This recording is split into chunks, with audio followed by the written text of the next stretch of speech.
Buen día, vamos a realizar una presentación ejecutiva sobre gerencia financiera. Esta presentación combina teoría con datos actualizados sobre las bolsas más relevantes del mundo. En esta exposición analizaremos el papel que cumplen los mercados financieros en la economía global y exploraremos principales bolsas de valores del mundo y sus indicadores representativos. El propósito es entender no solo cómo funcionan, sino por qué son esenciales para el desarrollo económico y para los inversionistas. Entonces, ¿qué son los mercados financieros? Según la cartilla ABC, los mercados financieros son el sistema circulatorio de la economía. Transforman el ahorro en inversión productiva, impulsando el desarrollo. Los mercados financieros permiten que el dinero fluya eficientemente en la economía. Entonces, un mercado financiero es el entorno en que se compran y venden activos financieros. En el sistema bancario hay intermediarios, los bancos que prestan los recursos. Una bolsa de valores es una plataforma organizada para la negociación de valores, donde se facilita el financiamiento de empresas y la liquidez para inversiones. Entonces, la función principal es facilitar el ahorro en inversiones, permitir precios de mercado, reducir riesgos, mejorar transparencia y eficiencia. En el mercado de valores, la empresa o el Estado obtiene directamente fondos del público, emitiendo valores como bonos o acciones. Entonces, vemos ahora los participantes del mercado de valores. Cada actor cumple un rol vital. Entonces, los emisores ofrecen valores, los inversionistas los demandan y los intermediarios garantizan que la operación sea legal y segura. La existencia de bolsas organizadas y autoridades financieras permite confianza y liquidez, elementos claves para el crecimiento del sistema. Vemos la estructura del mercado financiero y en esta vemos los diferentes mercados interconectados. Una variación en tasas o divisas impacta en los mercados de acciones y bonos. Vemos la importancia económica y social de los mercados financieros. Entonces, invertir en los mercados de valores no solo busca rentabilidad, también se financia el desarrollo del país. Cada acción comprada representa un proyecto productivo que genera empleo, tecnología e impuestos. Por eso, las constituciones y leyes protegen estos mercados como de interés público. ¿Sí? Entonces, permiten acceso a capital para empresas y gobiernos, fomentan la inversión y el crecimiento económico, brindan liquidez y transparencia al sistema y actúan como termómetro de la economía global. Las principales bolsas del mundo, las principales bolsas de valores del mundo. Estas bolsas concentran cerca del 70% del total del valor global. Son el epicentro de la liquidez y la transformación económica. Su tamaño y dinamismo influyen directamente en los flujos de capital del resto del mundo. Entonces, el top 5 son las bolsas de Nueva York, el Nasdaq en Estados Unidos, Tokio, Shanghái y Hong Kong en China.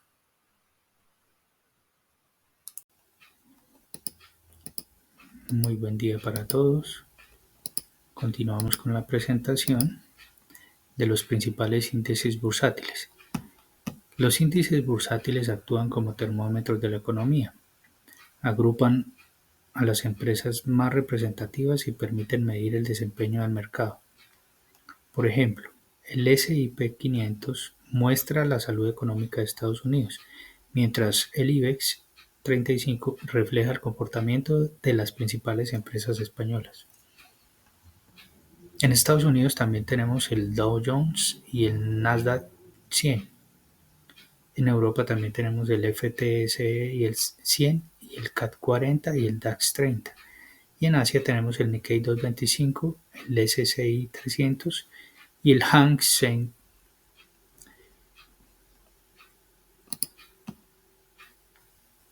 Para continuar, seguimos con la volatilidad y el riesgo.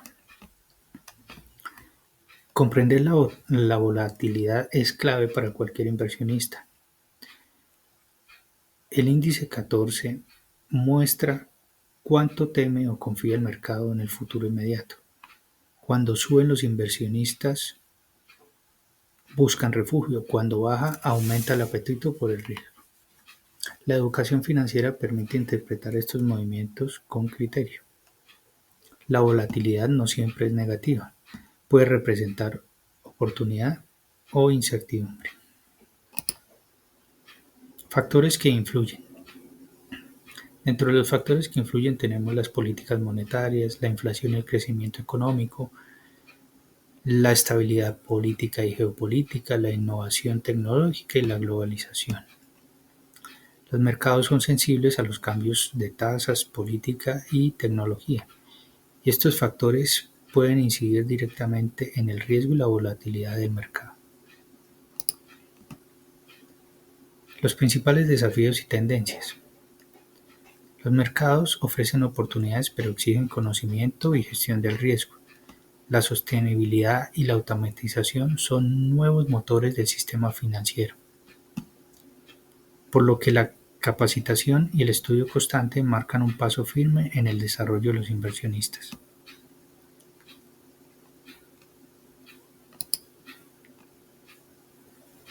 Conclusiones.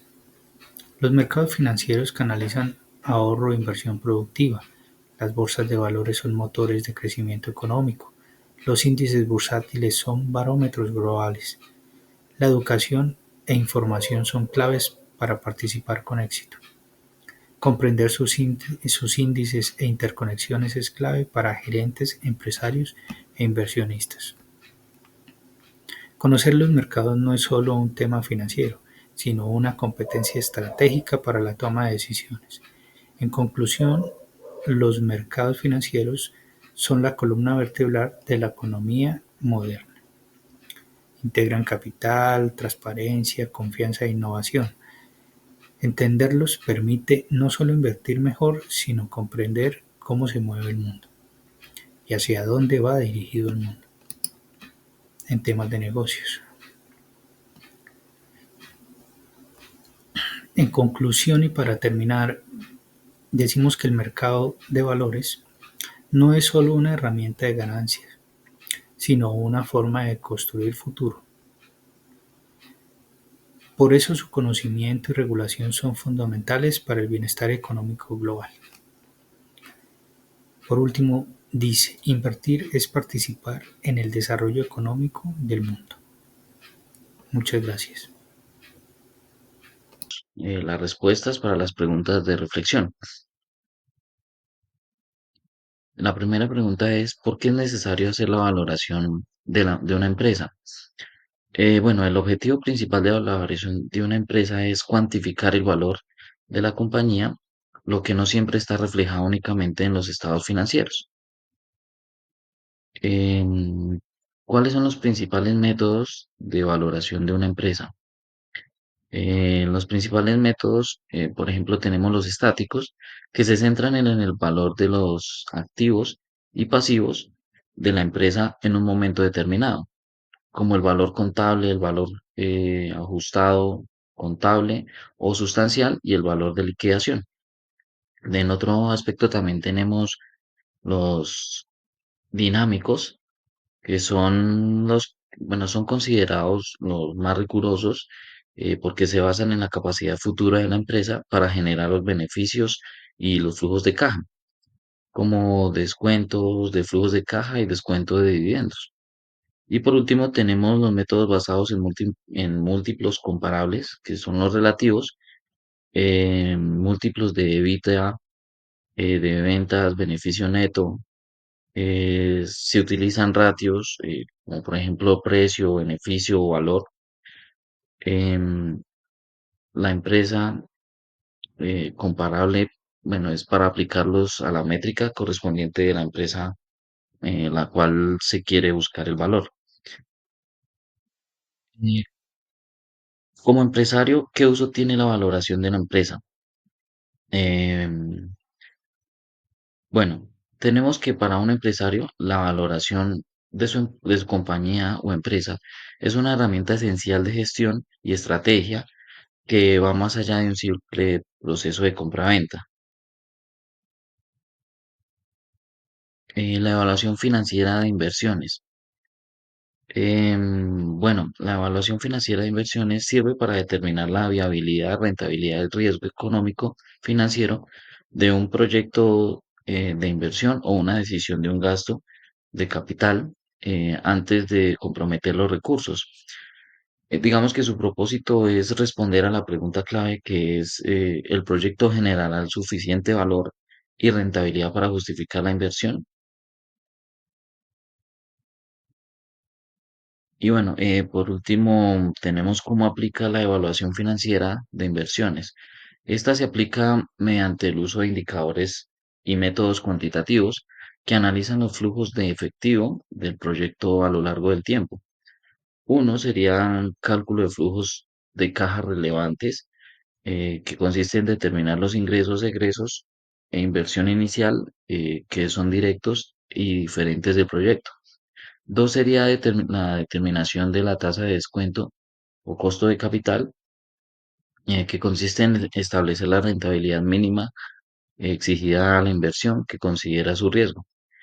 Y tercero, la aplicación de métodos de evaluación, tal y como lo muestra la tabla. Encontramos el estado de situación financiera de la empresa Terpel S.A. del 31 de diciembre del 2024 y el 31 de diciembre del 2023. En este estado encontramos el total de activos, el total de pasivos y el del patrimonio, que es de 7.970 y 1.211.913 pesos en el 2024. Y en el 2023 era de 7.970 y 1.211.913 pesos. Entonces ahora seguimos con el estado de resultados de Terpel por ejercicios terminados el 31 de diciembre del 2024 y el 2023. Aquí identificamos el ingreso de actividades ordinarias, las ganancias brutas, el resultado operacional, el resultado del ejercicio y por último la ganancia básica operacional. Aquí encontramos la valoración de Terpel S.A., que es una EBITDA de 2.083. El precio PER es de 3.93 y valor de empresa sobre ventas es de 91.97 y el WAP del 15%. Entonces vemos que el múltiplo de EBITDA de 1.8 veces indica que el valor total de la empresa equivale un poco más de 2 veces su EBITDA anual. Esto puede significar que Terpel está subvalorada en comparación con sus pares o que las rentabilidades futuras está moderada por altos costos operativos y volatilidad en el mercado. El PER de 3.93 indica que los inversionistas están pagando aproximadamente 3.93 veces la utilidad anuales de Terpel. Entonces, esto suele significar que el mercado no espera un crecimiento alto o que la acción está barata respecto a sus utilidades actuales. Terpel vale aproximadamente 9.2% de sus ventas anuales. Esto reafirma que Terpel es intensiva en volumen, pero de bajo margen operativo. Y el WACC de 15% refleja que el costo promedio ponderado del capital de Terpel es moderado. Indica que los proyectos deben generar retornos superiores al 15% para crear valor económico. Bueno, para continuar con la exposición, dentro de la actividad 3, en el punto 2, tenemos el ejercicio de evaluación de proyectos. Dentro de este punto nos suministra la información de una empresa que está evaluando un proyecto de expansión internacional y nos suministran los siguientes parámetros. nos suministran una inversión inicial con planta productiva, equipamiento, capital de trabajo. También nos suministran un financiamiento y unas proyecciones operativas. Nosotros lo que hicimos fue formularlo en nuestra hoja de cálculo con el fin de poder hallar unas amortizaciones. Esta amortización de un préstamo, por el valor de un préstamo a 60 meses con una tasa efectiva. También tabulamos las depreciaciones, un equipamiento y hicimos un presupuesto de ventas a 5 años.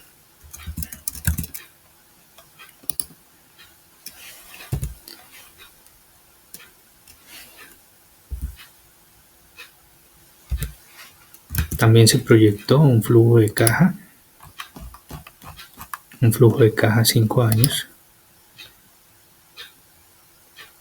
Todo esto para poder obtener resultados y luego hacer un análisis de valoración a este proyecto. En ese orden de ideas, la actividad nos pedía calcular el margen EBITDA, calcular el BPN del proyecto, el TIR, el periodo de recuperación descontado y el EVA.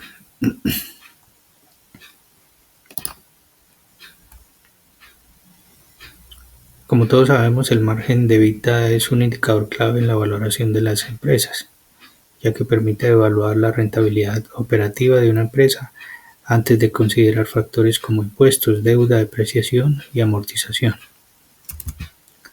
En este caso, nuestro EBITDA en el año actual nos da un porcentaje del 55%. ¿Sí? En el tema del BPN, el valor presente, esta es una herramienta que nos permite determinar el valor actual de los flujos de caja futuros estimados en un proyecto. Ahí descontando una tasa que representa costos financieros, impuestos, entre otros conceptos, permitiendo traer al tiempo presente el valor neto de cada flujo proyectado para poder evaluar su rentabilidad al compararse con la inversión inicial. En este orden de ideas, nosotros tenemos un BPN negativo de 382.555 y también nos piden calcular un TIR. El TIR es una herramienta fundamental en la valoración de inversiones, ya que permite evaluar la rentabilidad de un proyecto de inversión. Al calcular el TIR se puede determinar si un proyecto es rentable y si su retorno es superior al costo de oportunidad del capital, además del TIR. Además, también nos facilita la comparación entre diferentes proyectos de inversión, permitiendo a los inversores priorizar aquellas que ofrecen mayores retornos. Nosotros tenemos en el ejercicio un TIR del 4%. Entonces, en conclusión, podemos decir que el margen EBITDA con ese resultado del 55% lo que refleja es una buena eficiencia operativa, ya que una porción importante de las ventas se convierte en resultado operativo antes de depreciación. Sin embargo, esa rentabilidad no es suficiente para compensar la magnitud de la inversión inicial. El BPN negativo de 382.555 indica que descontando los flujos de costos de capital y el porcentaje del 12.84, el proyecto destruye valor económico, pues los ingresos futuros no cubren la inversión actual. Y ese TIR de 4% que les mencionaba, que es inferior al WACC, que ya lo vamos a ver, ya también está calculado, confirma que la rentabilidad interna del proyecto está por debajo del rendimiento mínimo exigido por los inversionistas, por lo que resulta financieramente viable en sus condiciones actuales. no resulta viable en sus condiciones actuales. En síntesis, aunque el proyecto es operativamente rentable, no genera valor financiero porque su rentabilidad total no supera el costo de capital invertido. Digamos que para hacerlo viable debería mejorar su margen EBITDA y reducir costos de inversión o de financiamiento o aumentar su eficiencia operativa. Es como el análisis que le podemos hacer a estos tres indicadores. Sin embargo, dentro de la actividad tenemos también el cálculo del EVA y del periodo de recuperación descontado, que lo vamos a ver en la próxima diapositiva. Bueno, siguiendo con la valoración del proyecto, vemos en la primera imagen la tabla de periodo de recuperación. ¿Qué nos muestra esta tabla? Nos muestra cuántos años, cuánto tiempo se demora la empresa en recuperar el capital invertido. En este caso, em, utilizando la inversión inicial y los flujos de caja esperados durante los 5 años, nos muestra que esta empresa se demora en recuperar su capital invertido 4,6 años. Y en la tabla de abajo, em, que es la del periodo de recuperación, bueno, en esta tabla nos muestra exactamente casi lo mismo, pero entonces la única diferencia de esta es que nos muestra el valor, el tiempo en el que se tarda en recuperar el capital invertido, pero descontando la desvalorización del dinero durante este tiempo. En cuestión del EVA, se pudo realizar el cálculo del EVA para los 5 años y de igual forma se tuvo que aplicar el indicador del WACC. Esto nos muestra que la empresa en el primer año está generando valor a sus accionistas después de cubrir todos sus costos de operación y el costo de capital invertido. Y por último tenemos el análisis de sensibilidad. Vemos que al realizar la variación de la tasa de interés TMRR en los dos escenarios de forma negativa y positiva, se observa que no existe mayor variación por motivo de que el BPN en el escenario inicial es negativo, como lo vemos en la primera tabla, demostrando que la inversión no es rentable y que el costo de inversión inicial es mayor que el valor presente de los flujos de efectivo futuros. En la variación en el margen evita, vemos como en este caso para el escenario A se puede observar que en el año base la empresa demuestra que optimiza sus recursos y al decidir la disminución de los costos de ventas y los gastos operativos puede mejorar su productividad mediante una gestión eficiente y mejor aprovechamiento de recursos. Aunque en el escenario B no es significativo, pero si la empresa continúa con una disminución constante, podría verse afectada a mediano plazo y no ser llamativa para la inversión. Eh, Bueno, en cuestión de ventas, en la tabla 3, vemos que si la empresa aumentara sus ventas en un 2%, demostraría un crecimiento saludable y sostenible, lo que podría generar una mejora en la capacidad de inversión al mejorar su flujo de ingresos durante los 5 años, ya que al realizar el aumento el primer año se podría sostener junto con el aumento del 8%, lo cual podría generar, mediante estrategias de mercados, generar un mayor flujo de efectivo futuro y bueno, por otro lado, una disminución dejaría una situación desfavorable a la empresa, demostrando que en el escenario base los flujos de caja futuros no son suficientes para llegar a ser rentable y que esta disminución puede generar un margen operativo negativo. Bueno, hasta el momento esto es todo por nuestra exposición. Muchísimas gracias por su atención.